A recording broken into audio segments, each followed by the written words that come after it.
পরিযায়ী শ্রমিকদের জন্য শ্রমশ্রী প্রকল্প চালু করলেন মুখ্যমন্ত্রী মমতা ব্যানার্জি। মাসিক 5,000 টাকা করে মিলবে। পশ্চিমবঙ্গের মুখ্যমন্ত্রী মমতা ব্যানার্জি পরিযায়ী শ্রমিকদের জন্য শ্রমশ্রী নামে একটি নতুন পুনর্বাসন প্রকল্প ঘোষণা করেছেন। এই প্রকল্পের আওতায় বাড়ি ফিরে আসা শ্রমিকরা 5,000 টাকা এককালীন ভাতা, মাসিক 5,000 টাকা আর্থিক সহায়তা পাবেন।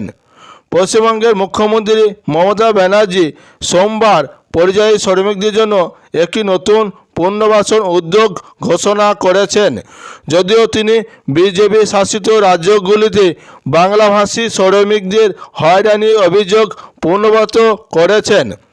শ্রমশ্রী শিরোনামের এই কর্মসূচিতে বাংলার বাইরে বৈষম্য এবং আক্রমণের অভিযোগে বাড়ি ফিরে আসা ব্যক্তিদের জন্য মাসিক আর্থিক সহায়তা এবং অতিরিক্ত কল্যাণমূলক ব্যবস্থা প্রদান করা হবে।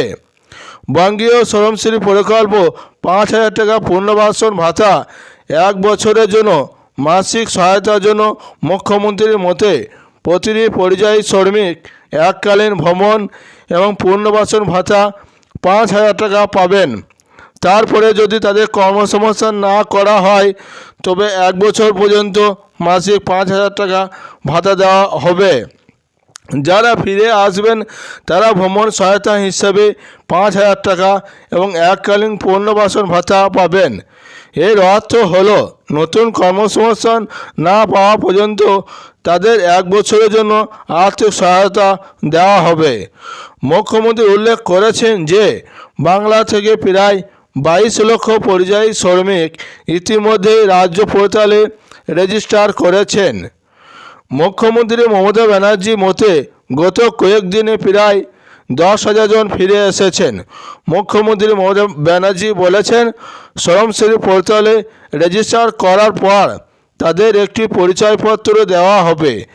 এর ফলে তারা রাজ্য সরকার কর্তৃক প্রদত্ত সুবিধাগুলি পেতে পারবেন। এই প্রকল্পের আওতায় আরও বিস্তৃত সুবিধা সম্পর্কে পশ্চিমবঙ্গের মুখ্যমন্ত্রী মমতা ব্যানার্জি বলেছেন, পশ্চিমবঙ্গের এই প্রকল্পটি কর্মীদের আর্থিক স্থিতিশীলতা, দক্ষতা বৃদ্ধি এবং মৌলিক অধিকার নিশ্চিত করার জন্য তৈরি করা হয়েছে। সরকার দক্ষতা মূল্যায়ন করবে এবং উৎকৃষ্ট বাংলা এর অধীনে প্রশিক্ষণ প্রদান করবে। কর্মশ্রী প্রকল্পের অধীনে জব কার্ডের পাশাপাশি যা ইতিমধ্যেই 78 লক্ষ কার্ড জারি করা হয়েছে। এই ছিল আজকে শ্রমশ্রী প্রকল্পের বড় আপডেট। ভালো লাগলে লাইক, কমেন্ট, শেয়ার এবং সাবস্ক্রাইব করে পাশে রেখে দিবেন।